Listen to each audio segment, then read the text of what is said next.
আজকে দুপুরের মেনু সর্ষে মুরগি।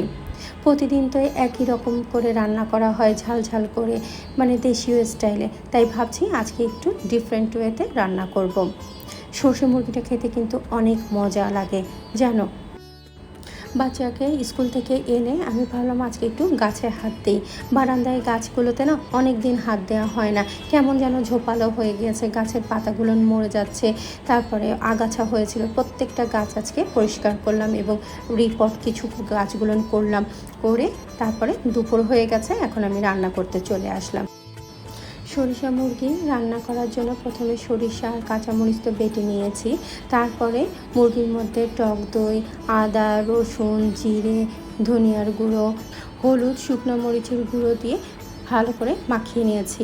এইখানে কিন্তু আমি এখনও পর্যন্ত কোনো লবণ দিইনি, ইচ্ছা করেই লবণ দিইনি, তাহলে মাংস থেকে প্রচুর পানি বের হবে।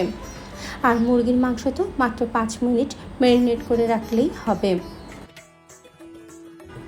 সরিষা মুরগিটা আমি পুরোটাই সরিষার তেল দিয়ে রান্না করছি, তবে সরিষা মুরগিতে না কোনো গরম মশলা দেওয়ার প্রয়োজন হয় না, কারণ সরিষার একটা গন্ধ বের হবে সেই জন্য। তবে আমার মন মোটেও মানে না, মাংস তো মাংসের মধ্যে একটু গরম মশলা দেবো না সেটা তো আর হয় না, সেই জন্যই আমি গোটা গরম মশলা দিয়েছি। তেমন কিছুই না, শুধু দারচিনি, লবঙ্গ আর গোলমরিচ।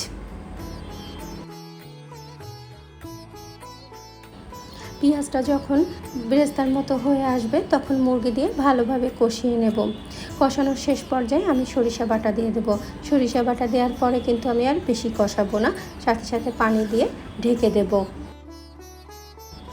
সরিষা মুরগি না মজা করার একটা গোপন সিক্রেট হচ্ছে এই ফোড়ন দেয়া।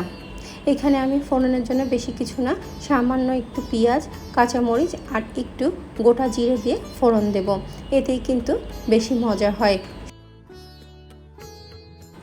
সরিষা মুরগিতে না অনেকে আবার ফোড়নে কিন্তু 5 ফোড়ন দেয়, আমার কাছে আবার ভালো লাগে না। সরিষা মুরগিতে 5 ফোড়ন দিলে কেমন একটা আচার আচার ভাব চলে আসবে, আর তখন না সরিষার সেই অ্যারোমাটা থাকবে না।